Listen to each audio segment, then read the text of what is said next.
আমায় ফুলেরা বলল আমি যেন বাগানে না নিয়ে যাই তোমায়।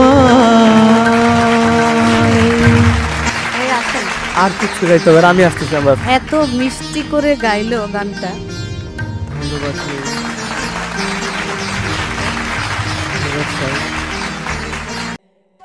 আসসালামু আলাইকুম শ্রদ্ধেয় ম্যাম ও স্যার গই। আপনি কেমন আছেন?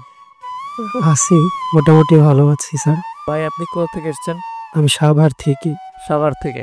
কি শুনবো আজকে ভাই আমরা? আধুনিক। আধুনিক গান? গান। হ্যাঁ স্যার। আচ্ছা শুনে ফেরি ভাই। আমায় ফুলেরা বলল। জি, মাইক্রোফোনটা একটু মুখের কাছে নিয়ে বলেন। আমায় ফুলেরা বলল। তুমি একটু লিপ টাচ করে নিও মাইক্রোফোনটা। হ্যাঁ হ্যাঁ শুনি, গানটা শুনি ভাই। আমায় ফুলেরা বলল আমি যেন বাগানে না নিয়ে যাই তোমায়। আমায় ফুলেরা বলল আমি যেন বাগানে না নিয়ে যাই তোমায়। তোমার রূপ দেখে। ঠিক ছিল, হ্যাঁ চলো।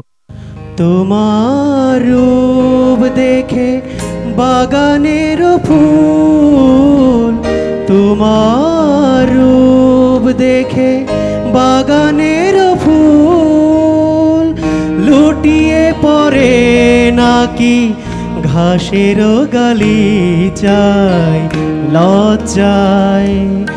আমায় ফুলেরা বলল আমি যেন বাগানে না নিয়ে যাই তোমায়।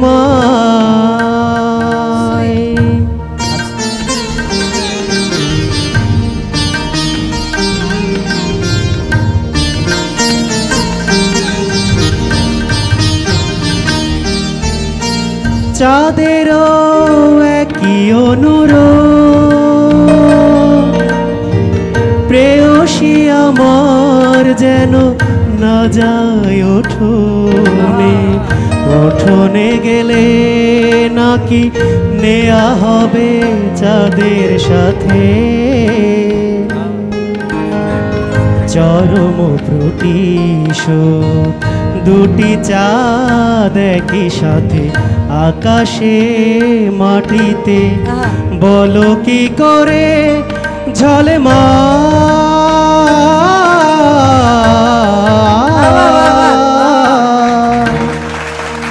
আমায় যোছো। আর কিছু গাইতে হবে, আমি আসতেছি। আমার এত মিষ্টি করে গাইলো গানটা। ফুল তোমার রূপ দেখে বাগানের ফুল। আমার মনে হয় আমি বলতেছিলাম না, আল্লাহ মানে সবার প্রতি সমান বিচার করে দিচ্ছেন। একদম কোনো না কোনো ভাবে ওই কোনো না কোনো যে শক্তিটা উনাদের মধ্যে দিয়ে যেটা এই স্বাভাবিক একটা মানুষের মধ্যে নেই। টোটাল গানটাতে একবারের জন্য তার সুরটা শুনলো না, এত কষ্ট, এত সব কঠিন মুড ছিল। কি মিষ্টি করে। খুব সুন্দর হয়েছে ভাই, আপনার জন্য অনেক অনেক শুভকামনা। প্লিজ ভাই, আপনার জন্য অনেক অনেক শুভকামনা ভাই। আসুন। হবই হব গানে গানে সেরা।